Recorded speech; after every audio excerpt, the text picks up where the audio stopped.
this tape, this video is for my clients. Just some basic stuff on how to operate their dogs, and we don't have a bunch of visual effects here, but just talking.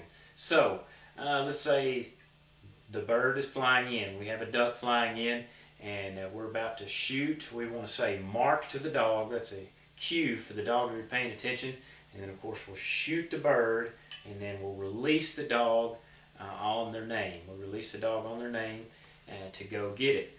Now you want to be facing the right direction. When you shoot, let's say the bird is off to the left, and we want to be sure and be pointed that direction to give the dog the best advantage for it to see the bird fall. So we would kind of step into the dog and get pointed that direction when we're about to shoot. Maybe you're dove hunting, you have a bird flying over here, and you want to shoot this direction. Let's say you miss that bird, but here comes another bird over here to the right. So you're trying to hurry up and get spun back to the other direction, and you'll say to the dog, here, as you turn around. And you want here. You might give a little cue, hit yourself on the leg, a little tap on the leg, and get spun around to the right so you can shoot this direction. The dog should spin around with you and look that direction. A lot of this will come to the dog naturally as you get to hunt with them, but at first you may need to give them these verbal cues to get face the right direction. Let's say you're looking at the right, and here comes some birds to the left. You want to spin on your dove stool and say heel, heel, and get the dog to spin with you, heel to the left, so that you can shoot this direction, or here to the right. So there again, you shoot the bird. Of course, you've set and marked. The dog's paying attention to where the bird is, and he sees the bird fall. You send the dog to go get it. You release them on their name, and they go pick up the bird, and they're on the way back. And you may or may not have to give the comeback whistle. They should want to come on back anyway, but that's going to be 4 tweets. And the dog should come on back, come in and hold the bird. That's another one of the commands, hold. And then we also want the dog to come in at heel, sit down beside you. You may have to take a little step up to get the dog to come in and come in behind you. Sometimes the dog wants to come in behind you. Sometimes it wants to come in beside you. But at any rate, you may have to shuffle around to help them get into position until they figure out exactly how to get into position in the hunting situation. Of course, we practice on this, but it's not going to be as good as when you, the owner, actually practice and hunt with the dog. This is just the way I've been doing it. So the dog come into heel, sit down and hold the bird, and then you say give. That's the other command, give, to get the bird away from the dog. We want the dog to hold the bird. We don't want them messing around, chewing on it. We want them to hold it. We don't want them to spit it out. But if they do, that's okay. The dog's been force broken, so we'll tell them to fetch it up. That's okay. Fetch it up. They fetch it up. Hold, here, heel, sit, give. So we got the bird. All right, so let's talk about the blind retrieves. The different casts that are going to go into the blind retrieves, of course,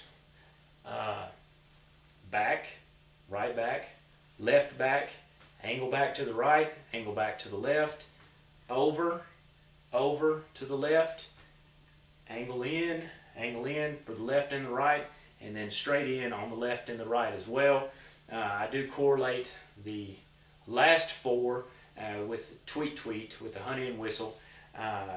If I'm wanting them to hunt in at an angle, same thing on the left, same thing for straight down, same thing for straight down on the right.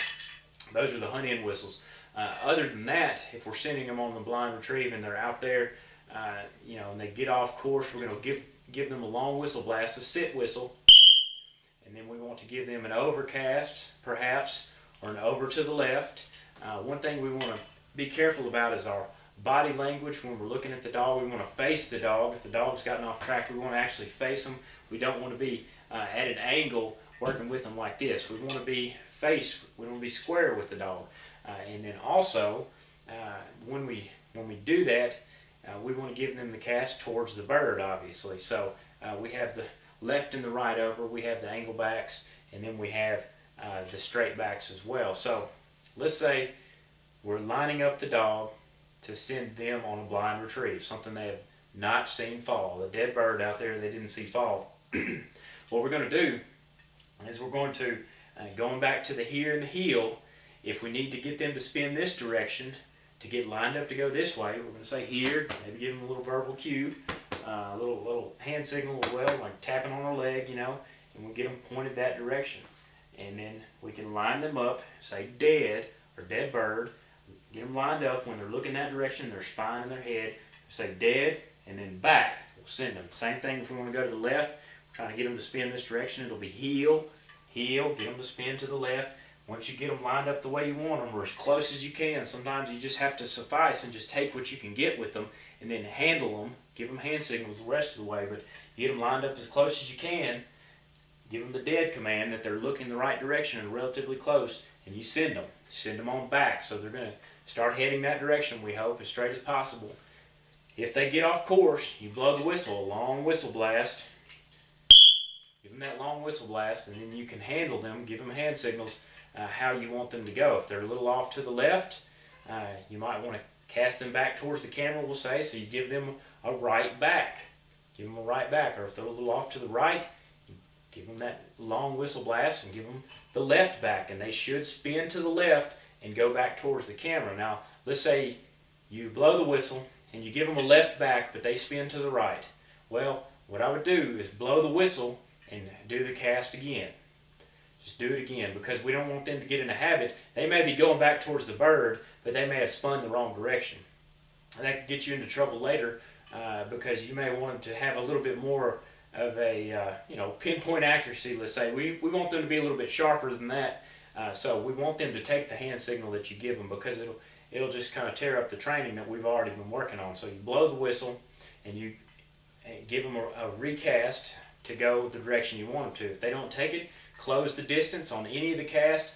If you're blowing the whistle and you're giving them a hand signal and they're not taking it, within 1 or 2 tries, if they don't take it, I would shorten the distance and try to get a little bit closer to them and try to make them take that cast. So what else? As far as giving those hand signals, think about your body posture, what you're doing. You maybe want to give them an angle back, but you also have your hand out here. You're standing like this, doing some kind of dance move, and the dog can see this arm going this way and this arm going this way, and it just doesn't look right to them. So we need to have our hands by our side and just use the one hand that we're casting with. You also got to think about your background.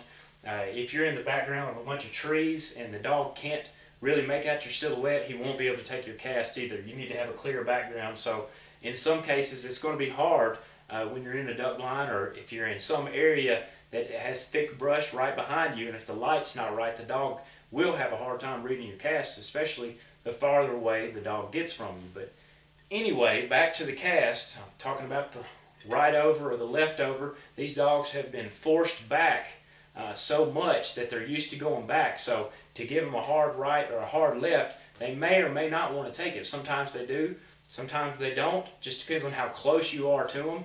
If they get a little wind of the bird maybe, or anything to that effect. So let's say we've sent the dog and we want to, the dog is headed towards the camera, but the bird is actually over to an angle right. So we're going to blow the whistle and give him that angle right. Of course, we need to face the dog.